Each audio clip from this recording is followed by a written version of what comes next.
Rise and Shine Rwanda. It's Friday, the 22nd of January.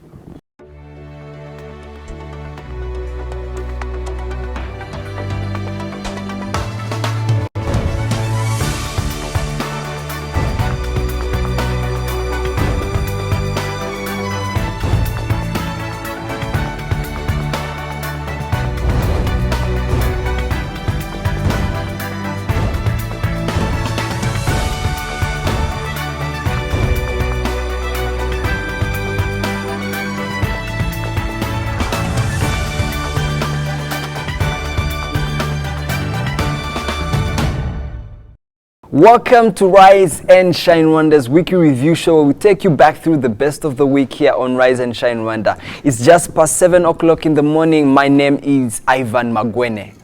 And I'm Yvette Shimbusho. Over the next hour, we'll be bringing you a review of the week's top stories, analysis, debate, and insights into the stories making headlines here in Rwanda and around the world. The Rise and Shine crew have throughout the week been diligently gathering and preparing everything you need to know about what's happening here in Rwanda and around the world.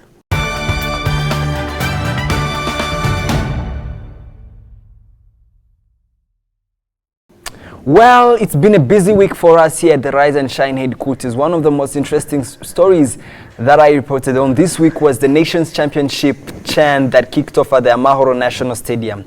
The tournament, of course, is still ongoing, and what's more interesting is that our boys are still on top of their game. Let's take a look back. Welcome back to Rise and Shine. My name's Ivan Magwene. Now, of course, it was the buzz in town and the place to be this weekend as the match awaited African Nations Championship CHAN kicked off at the Amahoro National Stadium. The tournament started off with an official opening by President Paul Kagame, who was accompanied by FIFA acting president Issa Hayatou and officials from CAF. Now, before we get into the talk, here is a report we compiled for you.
Now, joining me in studio, of course, is our sports correspondent, if you like to say, Moses Birikunzira, to give us a deep analysis of how you saw the first day of CHAN and, give us on how the ambience was at the Amahoro National Stadium. So now, Moses, as I earlier said in my introduction, this was the place to be this weekend. Yep. But first, of course, I want to know, as a person who was at the stadium, I was there too, but I want to know, of course, in a sports world, as a person, how was your whole experience as we hosted CHAN for the first time in Rwanda? First thing first, it is the tournament that we host in Rwanda that has never been hosted in any other country in Central and East Africa. Within the Sekafa region. Within the Sekafa region. So it's a coup in Central, East and Central Africa, and especially in Rwanda, because at the Amahoro Stadium it was packed, if I can say. There are a lot of people inside, a lot of fans with the colors of Rwanda national flag and Amavubi, they were supporting, die-hard supporters. It was a very good ambience in the stadium. And of course, His Excellency, the President of the Republic, declared opening the CHAN. And Rwanda Star didn't disappoint, actually. They started the game while passing. I can remind you the starting lineup. The goalkeeper was Jadike Bakame. The right back was Ombarenga Fitina. The left back was Celestin Ndayishimiye. two defenders were Rwatubyaye Abdul and Emery Bayisenge, and two holding midfielders well, Yannick Mukunzi and Emeran. And behind the striker, there was Jean-Claude Iranzi. One wing, there is Di Maria. Many people know Di Maria, of course. the Rwandan Di Maria. And on right, there was Jacques Tuyisenge, actually played on right wing because he wanted to support Celestin Ndayishimiye, because Ivory Coast, their right winger is very quick and speedy, so they needed the captain to be there to support Celestin. And again on striker, there was Dani Usengimana, who actually didn't really impress me in the whole game. But again, the whole experience of the team was perfect. But then, of course, before we get into the deep insights of this whole game, I want you to first tell me, first of all, because I want us to mainly focus on this first day. This was a very challenging day because it's hard to put Rwanda on the spot. Yeah. This was a day that had to be very colorful. In your own way of experience, before we get into now the real game, how did you see the preparations, by the way? I think for quite some people, I think that was when we saw the pitch, we were so excited compared to the match of Ghana. So, I mean, the opening celebrations, I want you to tell me, what did you see that you think this time changed from in the Amahoro National Stadium that you didn't expect? First thing first is the renovation of the pitch. The pitch itself, the glasses are beautiful and amazing. People will see it from the videos, and most of them who saw the game live, but also we compiled we compiled something for them. They also see it. The pitch was perfect. The lighting was amazing. And but again, there's one thing that I can comment about is the entrance. Before people enter inside the stadium, it was a bit, I mean, it was not very well. But again, I can understand because it's the security of His Excellency the President of the Republic was inside the stadium. And of course, many people want to enter the stadium, and the security, they have to check everything. It was tough. And again, on the ticketing, there's so many people who bought tickets, and we could ask ourselves, are all these tickets, were they all provided by Innovis, or there are some which were pirate? So I don't know exactly, but again, apart from entrance, when we entered the game itself, the game was amazing, and you look at the hospitality. We started with the dancing of every single representing country. I mean, I can't really express how gratitude I was during the game. Okay, now bringing on to the game, I mean, Ivory Coast is such a very good team in Africa. It has such a big history in Africa.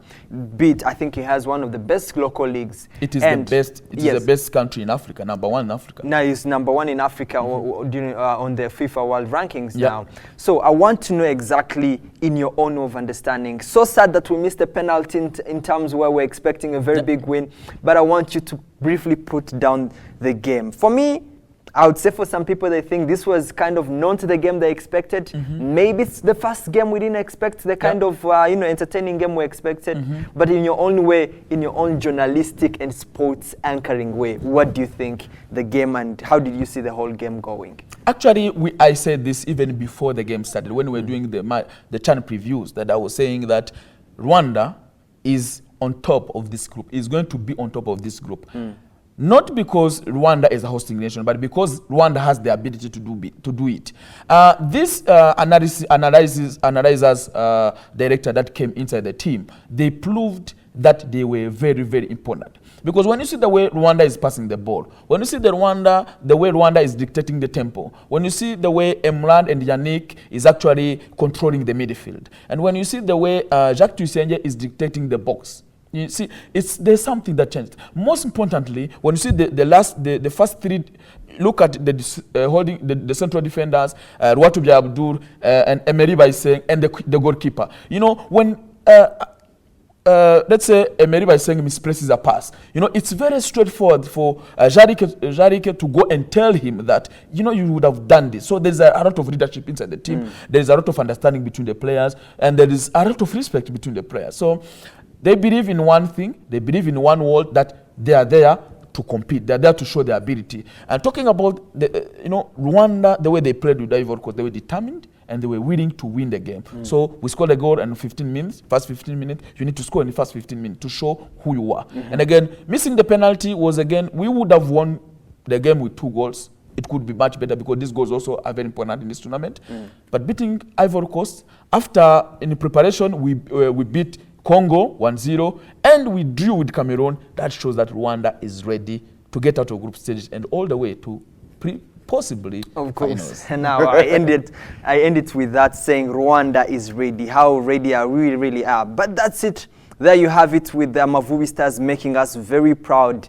And we can't hope to see more of the games coming. It's still going on. Go out there and support different teams that are around and make sure we give the best to the people that have come to visit Rwanda. You're watching Rise and Shine Rwanda. Yvette Shumbusho is coming up next with business stories. The things that make you look outside the window and sigh. The ones that make your dreamy eyes look up to the sky and smile. Forget the miles between and smile at the sky.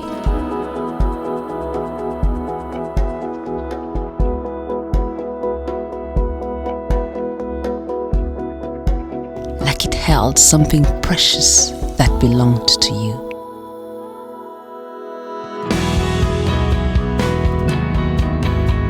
Like this little secret that makes you hold everything you love.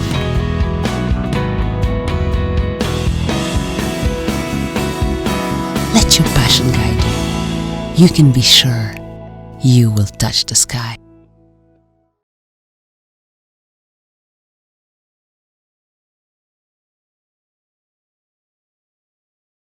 There are so many games that have taken place. Of course. I mean, we've seen Uganda and Mali draw. Of course, we've seen us ourselves win. Yes. And we're on the top at the moment.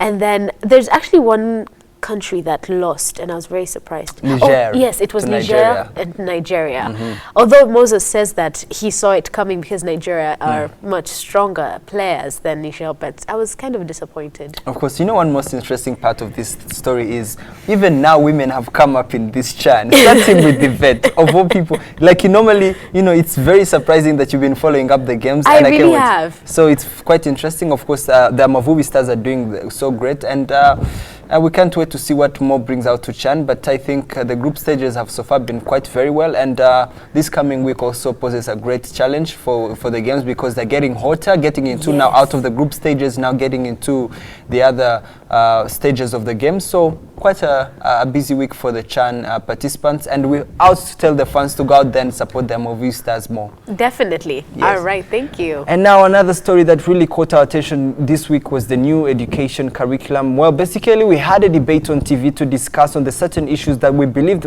could this competence-based curriculum change the way we're thinking about the Rwandan education system. Take a look back at the debate we had in the studio. Welcome back to Rise and Shine Story of the Day with me, Ivan Magwene. In our today's Story of the Day, we're discussing about the new competence-based curriculum that is to be implemented starting with the school calendar this year. We pose a question. Is the new competence-based curriculum actually going to resolve the problems in the Rwanda's education system? Well, joining me in studio to shine more light on this topic is Muhizi Patrick and Uwase Rangira Angela. Guys, welcome to the studio. Thank you. And I understand for Angela, this is your second time, and if you made it the second time to the couch, then there's something for you normally for the guests. I'll remember to ask for that. All right, of course, let's get into the topic. First of all, this is a topic that is affecting every student out there, and at some point in every person's life, it has affected them because it's their education. Now, bringing on before we get further into this topic, I would love to know, in your own words, what do you think are the problems within the education in Rwanda? Okay, so education normally comprises of 4 components. That is the student, the teacher, the curriculum or the content, and the context in which that content is delivered. So first of all, we have a problem of context in our curriculum because information or knowledge is given to students as foreign information, so they're not able to reflect or ask questions, question the things they're given in class, and in that way they become passive participants in their own education. Just vessels to be filled up with a bunch of statistics and data and knowledge that they don't know what to use that for.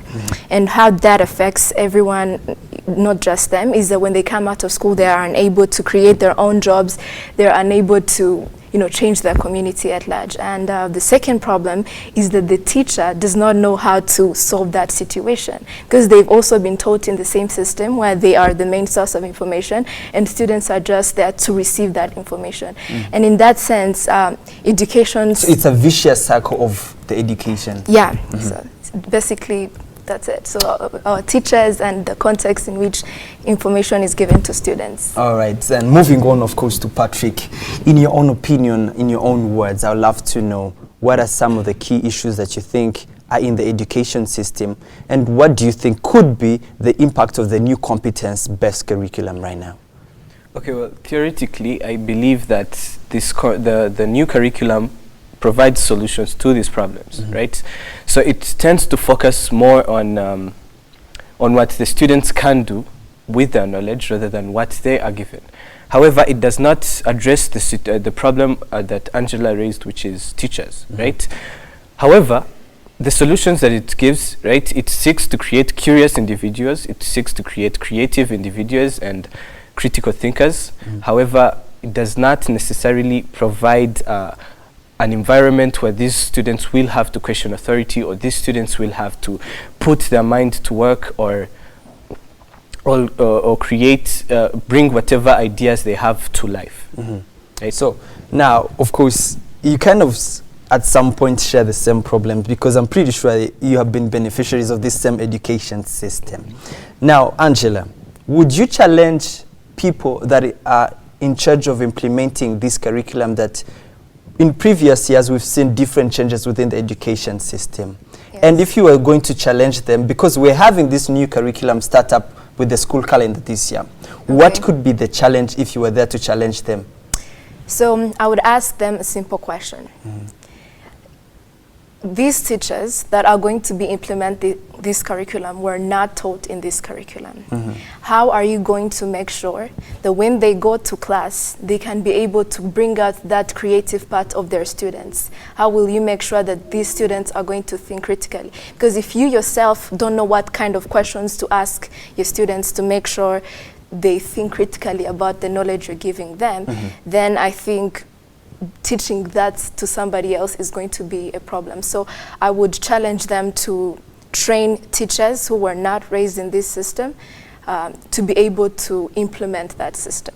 So do you think in any way it's going to be a possible veil that they're able to, get to adapt the new competence-based curriculum, the mere fact that it was launched last year and now it's being implemented this year? Do you think that's a possibility right now?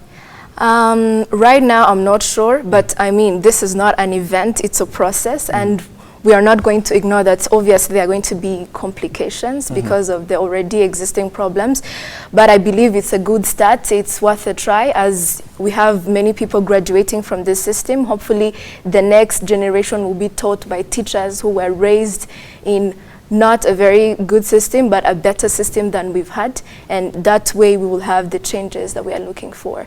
So I believe it's a good way to begin. Well, now, change. Patrick, Angela calls it a process.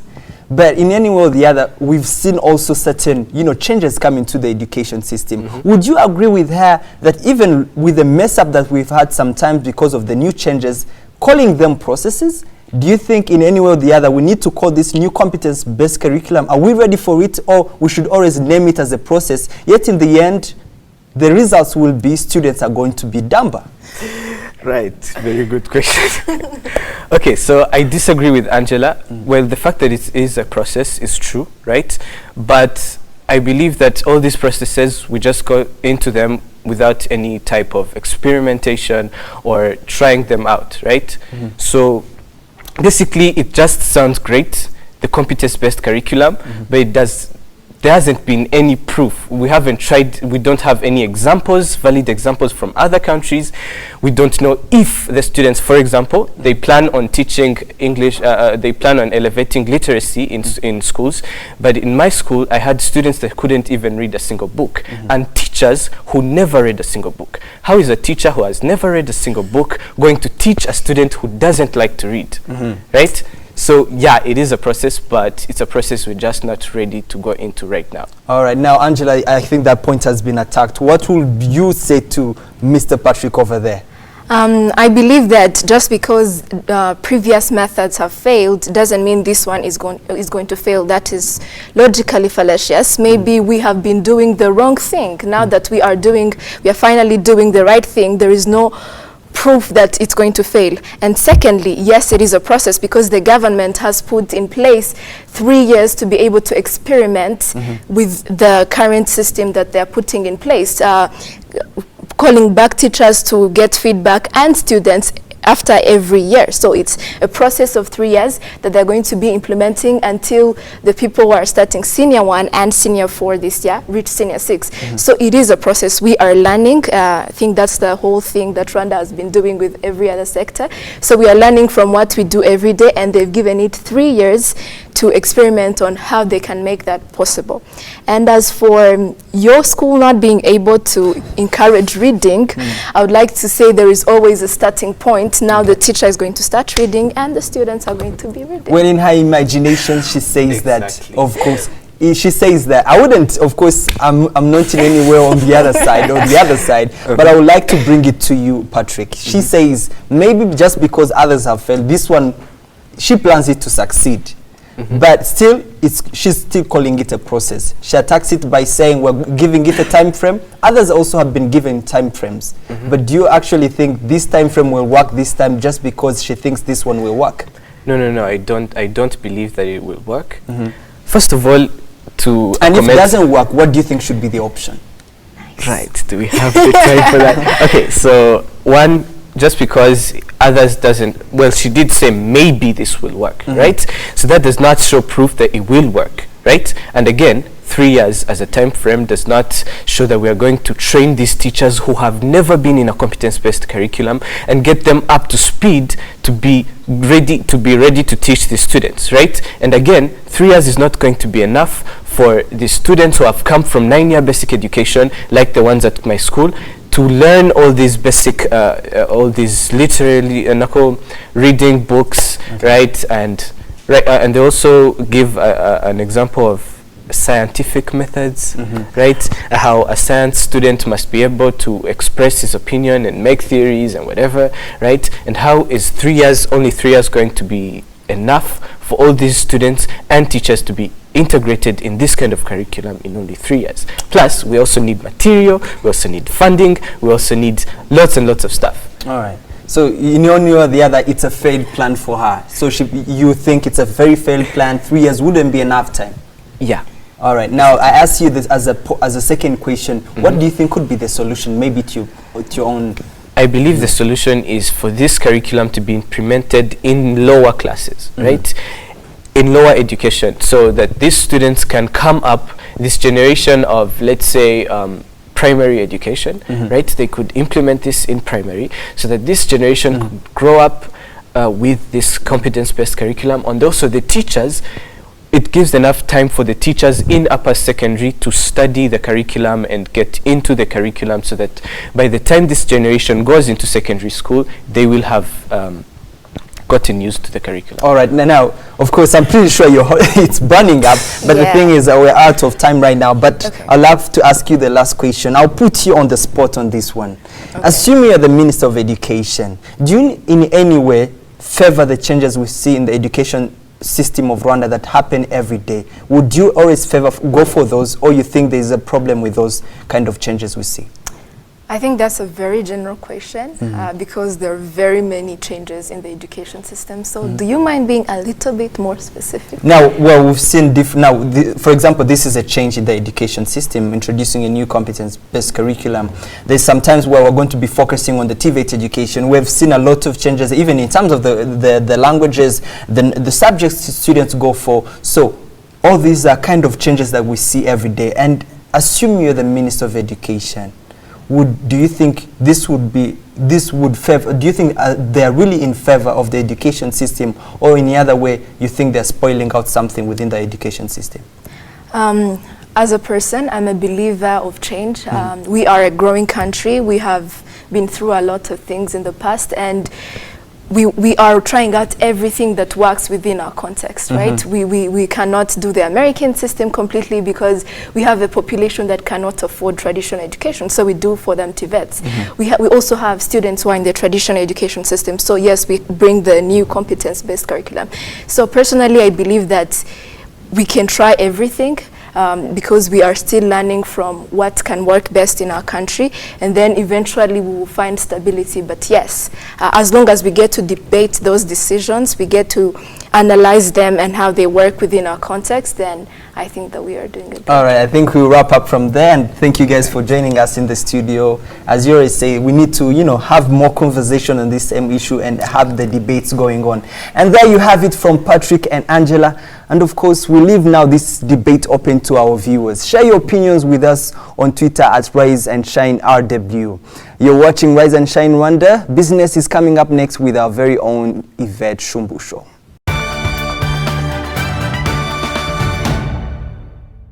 At Acacia Book Cafe, one of the many coffee shops in Kigali, they were able to welcome me and shared with me everything that you would imagine or want to know about a coffee shop. So being the coffee, or the aroma, the ambiance, etc., everything you need to know. So let's take a look back. So there are a number of cafes in the city of Kigali, and the task of differentiating them is not easy, aside from the name basis, of course.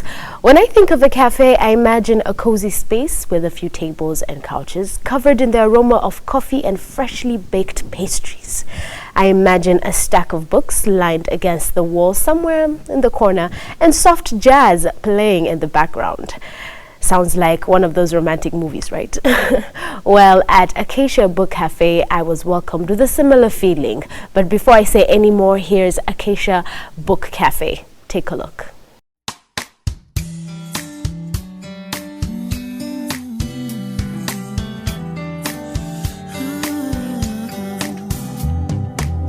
Why does it take blue skies that turn to gray before I have something to tell you about? I'm gonna change the way that I pray and turn it inside out. So now when I say I need you, it's not the way it was before.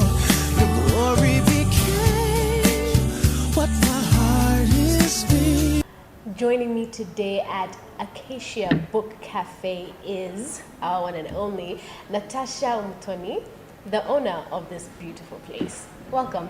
Thank you, Yvette. And thank you so much for this coffee. You're welcome. I hope you like it. I really do. I've tasted a bit. Okay. All right. So the first thing I definitely want to know is the name, Acacia. It means tree. Yeah. Yes, that has a few flowers, yellow, white flowers. Yes. So why did you choose Acacia as your name? It's a tree that grows in the desert normally, and in the desert there's no water, Yes. so it's a bit unique. I liked the name; it sounds great, but also the fact that we're unique from different coffee shops, different bookstores, and also biblically, because I have a Christian background, it Yes. was used to build the Ark of the Covenant. Okay. Yeah, in the Old Testament, so I kind of liked the connection. Oh, great. Yes. It has a very profound meaning Yeah. to it. Yes, yeah. Okay, could you tell us just a brief history of how you started up with the cafe and the fact that it's called Acacia Book Cafe? Yeah. Well, it's called Book Cafe because we wanted to combine the books and the coffee shop. We also wanted to make it a place where people can come and share ideas, different ideas on the books they've read, but also other ideas and stories, because we're trying to create a platform of people sharing their stories, putting them out there. And we started the company was registered in 2013, and we started online just to know the market, because I have a passion for reading, and also, it's good to find someone who loves reading, you kind of connect. Yes. And we started online by distributing books and created a book club. And from there, last year in November 23rd precisely, Yes. that's when we opened the cafe. Okay, so when you decided you wanted to register this cafe as a business, how was that exactly for you? It was it wasn't. It was easy. The registration was very That easy. was the part I was looking for. That was the part. Yeah, it was very easy. I went there in the morning and got my certificate in the afternoon. Really? Yeah, the same Okay, day. great. Very easy, and also because everything is also outlined, so they explain to you. I had to go to RDB because online there's some stuff I wasn't understanding. They explained to me where my business fell in, and very easy process. So you can tell us just a little bit about your customers. Who is this cafe for? Is it for the young, the old, the middle, the married, single? Okay. We were targeting mainly adults, especially young adults, people who are still on the journey of discovering themselves, who still have a passion, but they need motivation, people who want to connect. But our customers are also people with families, especially young families, because we have books for kids, because we believe if you want to read, you have to start at an early age. We have storybooks for kids and also young adults and families. And most Relationship importantly, books as well. people that read. Yes, even people who don't read. Really? Yes, because What would they, how do they connect? How do they link with this cafe? like if you don't like, because there are people who don't read, but they like the idea of reading. Oh. So we connect them to the book club. We have a book club. Great. And from there, because we have each book we read a month, we read a book a month. So even if you don't read, you can start from there and listen to the discussions. It gets you interested and you start reading. At least you have a common book you're reading with everyone. Yes. Yeah. Okay. Yeah. And I've tasted this coffee, and I want to drink it so fast. It's not really appropriate for TV. And there was something I really, really like so much. I don't want to touch it because of my hands. But is this pastry with a heart, the mandazi with a Yeah. heart? I think we'll take a shot of that later. But for now, thank you very much, and thank You're you so much for the welcome. coffee. You're welcome. All Glad you right. like it. All right. Thank you. Now, Yvette, I love the description of the way you're talking about things. At the moment, I was feeling like, whoa, the soft jazz to the drinks, to the, to the pastries, everything is perfect. But this time, we're talking about this Acacia Cafe.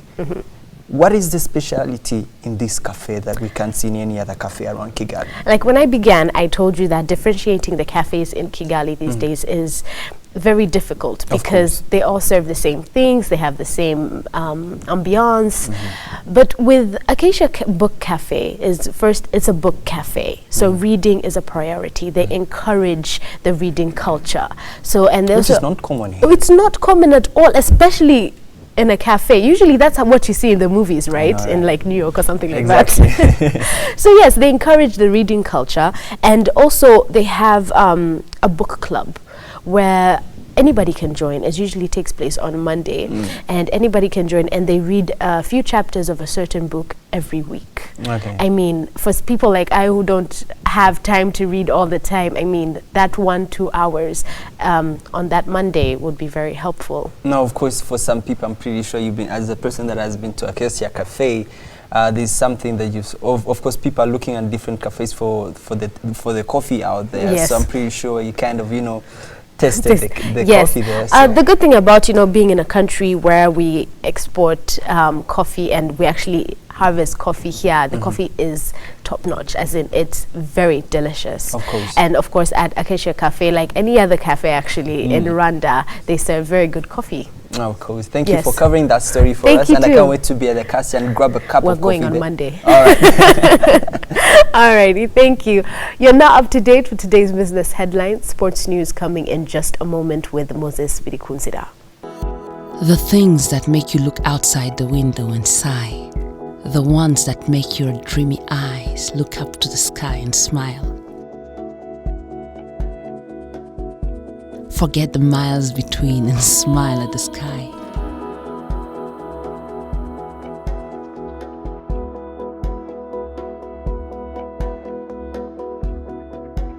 Like it held something precious that belonged to you.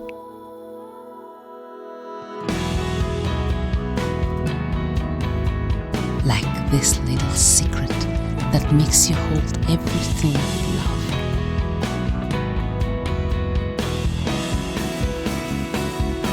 Let your passion guide you. You can be sure you will touch the sky.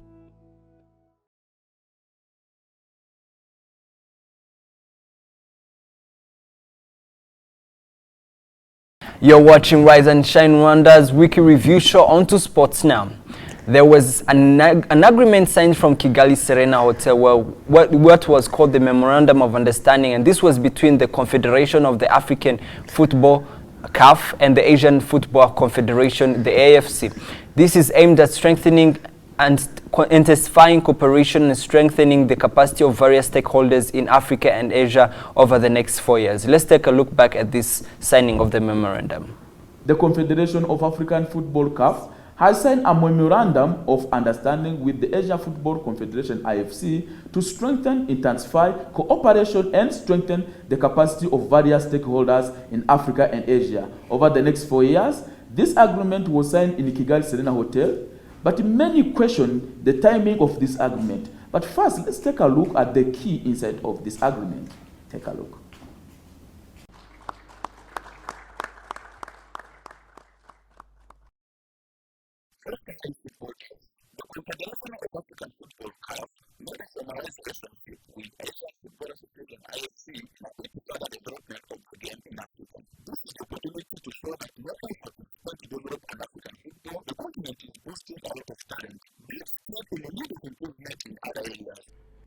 Football encourages peace and can assist in creating an environment of tolerance and understanding. In this agreement, we will be sharing information and experiences, as well as developing high-level competitions and joint developing programs.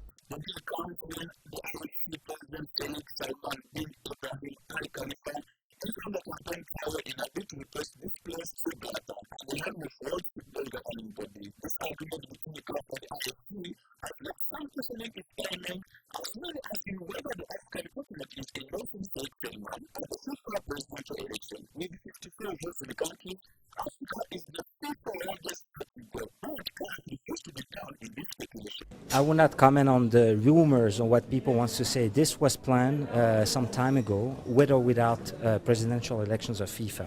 So whichever way people would like to see it, I will let them comment by themselves. But from our side, this is a purely an event that was, again, planned some time ago and is purely linked to the work between both administrations to develop African football.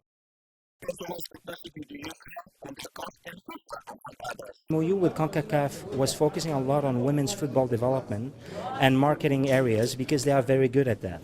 UEFA, we're focusing on the coaching and the club licensing because they have already started some time ago, so we are using their experience to benefit from it.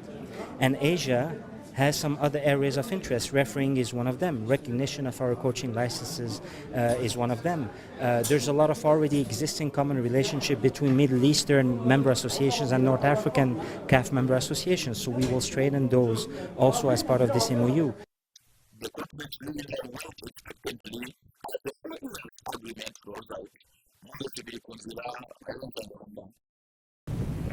Now, Moses, I understand that, of course, Prince Ali was at least passed to Kigali before the game started. Yeah. And I'm pretty sure you're so excited to meet this man, who's a very powerful man in Asia, being the Prince of Jordan. Yeah. That means he has a lot of impact.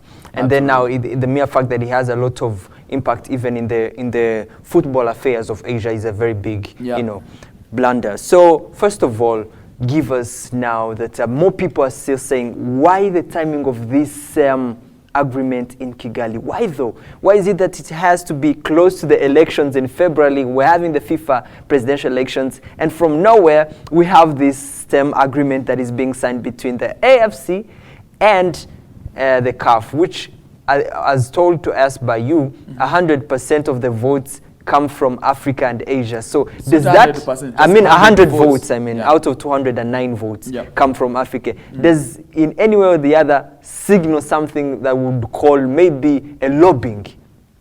What do you think? Yeah, we all know that in FIFA presidential election, there's a lot of so-called corruption. Yes. And, Africa, most of people call it a so-called corrupted continent in terms of football. And I'm not blaming anybody, but according to FIFA, CAF Secretary General, he said that we leave this to everyone who would like to speculate it.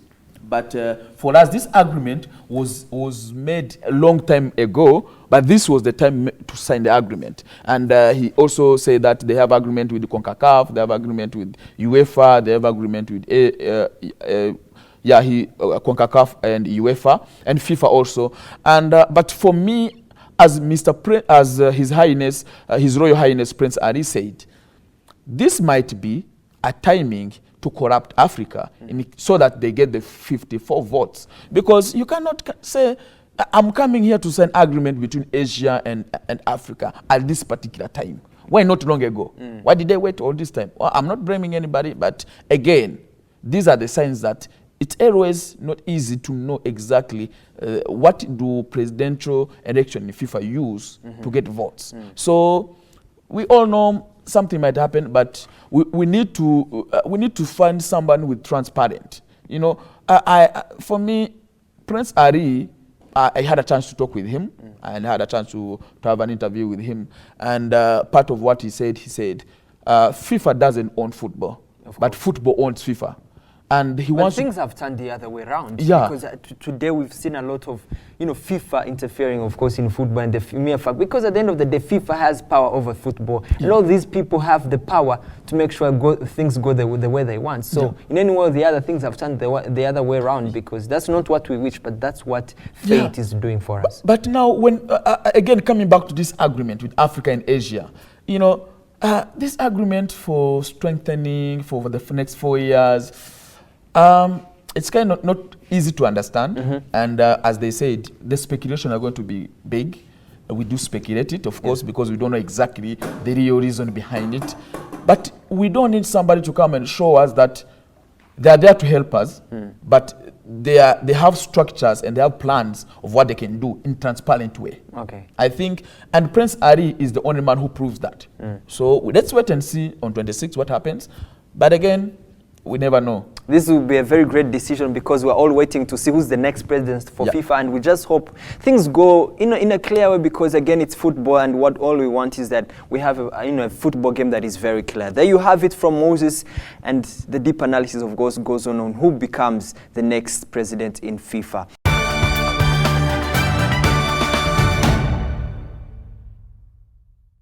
I cannot stress this any further, but it's time for Lifestyles, my favorite time. So this week on Lifestyle, our very own Sherry Wase turned out to be a nutritionist. And she shared with us what we should consider while shopping and preparing our meals. And here is a fresh flashback, actually, of what she covered for us. One of the major issues facing society today is unhealthy eating, actually unhealthy foods. We, myself included, are very much into sweet foods, or rather delicious tasting food. But I pose this question to myself and to you all: how often do we think about the food we consume? By thinking, I mean, do we consider the amount of saturated fat, sugar, sodium, how much water we take, fruits and vegetables? How often do we eat our own cooked food and not go out and eat all these fatty foods and what have you?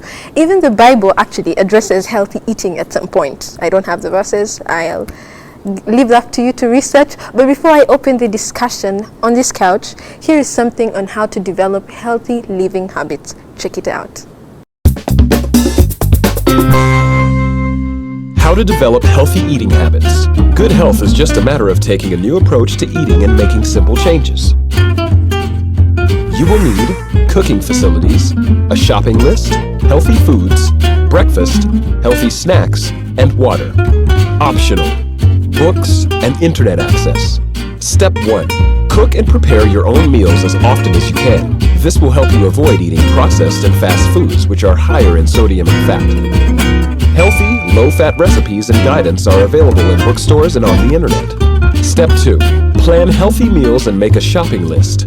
Fill your cart with lots of fresh fruits and vegetables, whole grain foods, and lean meats.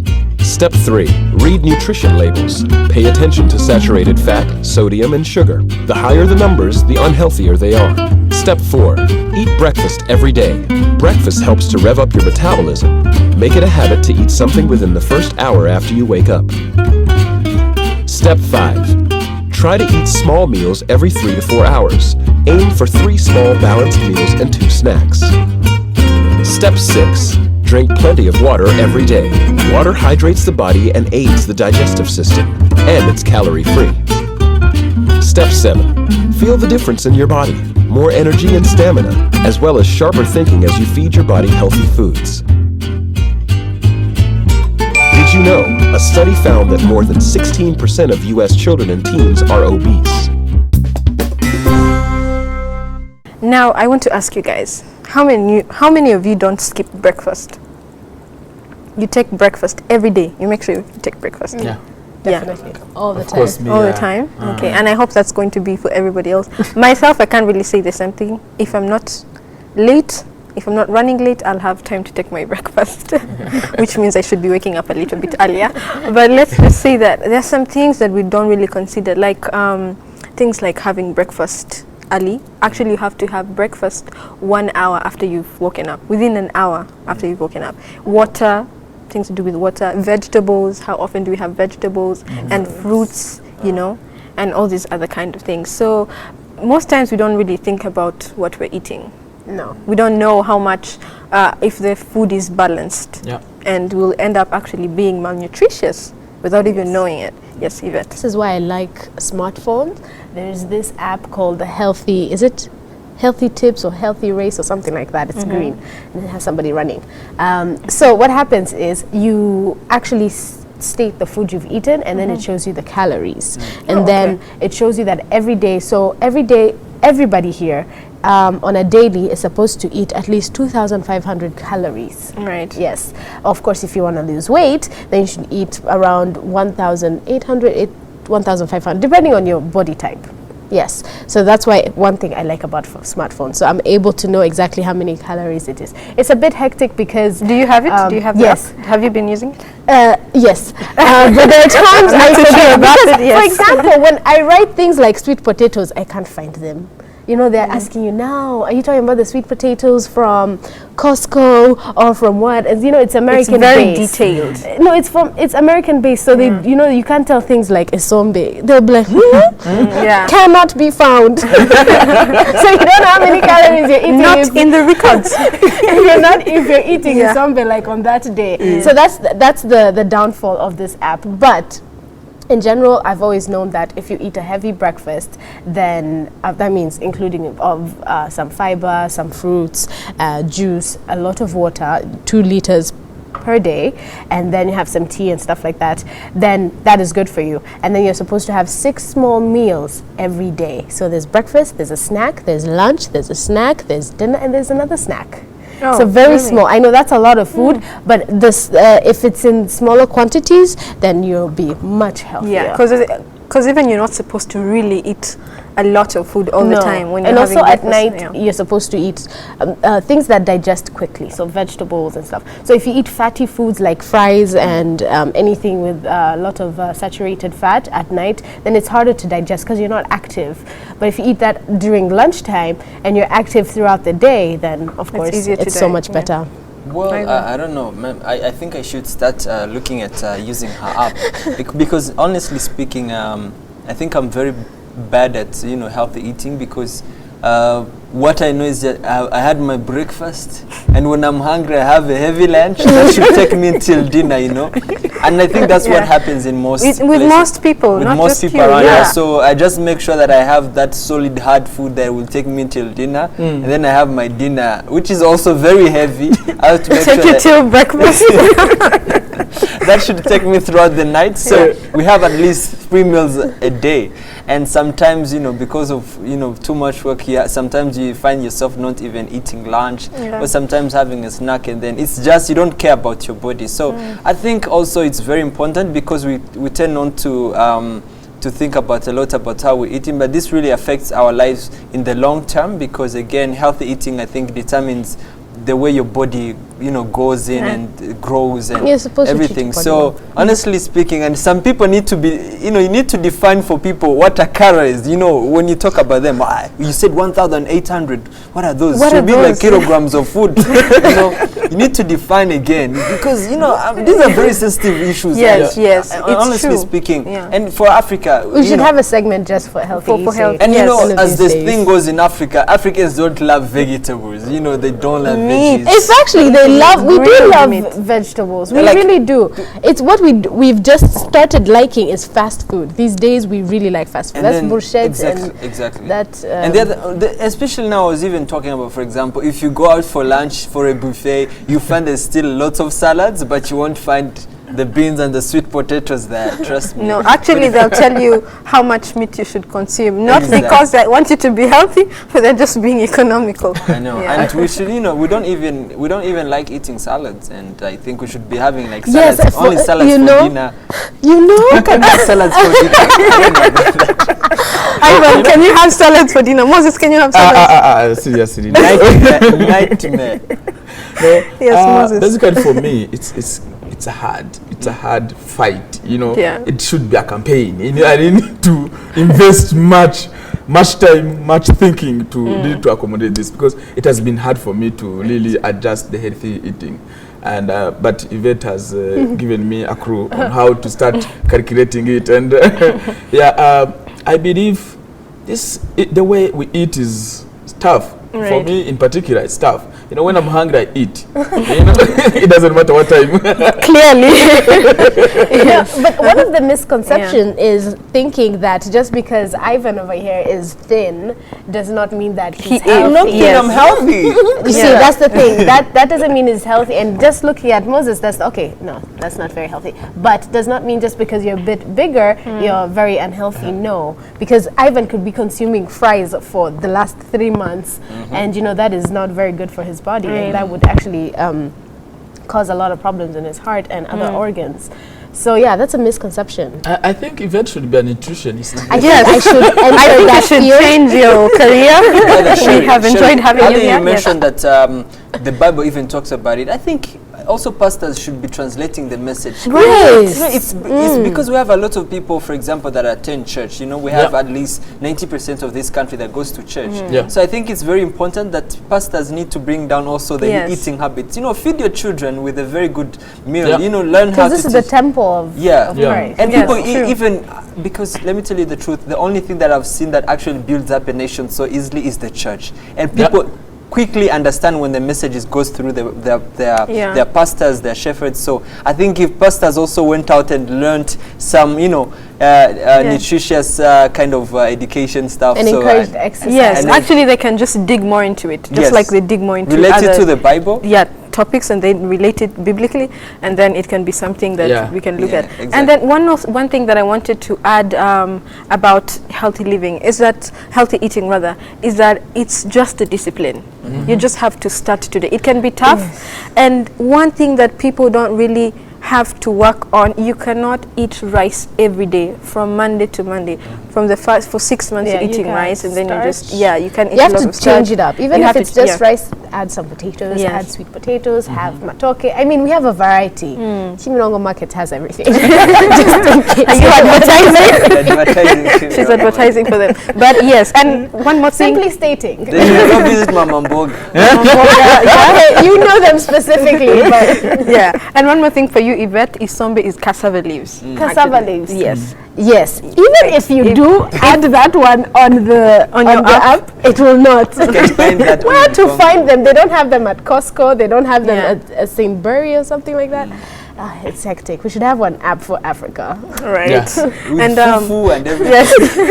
Jollof rice. Jollof rice and all these other African foods we need to embrace. But anyway, let's leave it up to you to decide to eat healthy. So from now on, make an effort to be healthy, as I will also do the same. So do not go away. We'll be right back after the break. The things that make you look outside the window and sigh. The ones that make your dreamy eyes look up to the sky and smile. Forget the miles between and smile at the sky.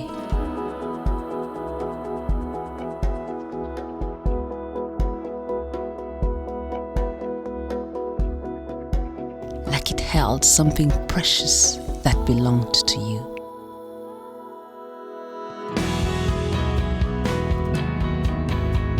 Like this little secret that makes you hold everything you love.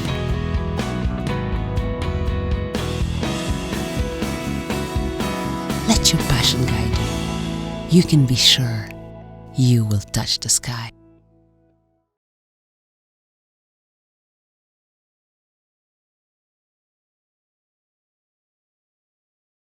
Don't forget, we love to hear your thoughts, comments, and feedback on what you're talking about here on Rise and Shine Rwanda. Tweet us at Rise and Shine RW. Like us on Facebook and send us your ideas for programs. Check out our Rise and Shine Rwanda YouTube page where you can catch all the shows and reports we do. Finally, find us on Instagram, Rise and Shine RW. We love to see your pictures. Or check out our Rise and Shine Rwanda website, www.riseandshinerwanda.com. Well, that is all the time we have for you today. We do love to hear your feedback, so keep sending them in. But for now, you have been watching Rise and Shine Rwanda with me, Yvette Shumbusho. And because before I wrap up this, and today is of course my very own Yvette Shumbusho's birthday, I would like to officially say happy birthday, Yvette. Thank you, Ivan. Thank you. All right, there you have it. It's a party. Okay, it's a party. We're turning up. And of course, there you had it from me, Ivan Magwene. We will be here same time, same place on Monday. Do join us then. But for now, from the both of us and the rest of the Rise and Shine team, have a very good day and even a better weekend. Goodbye. Bye-bye.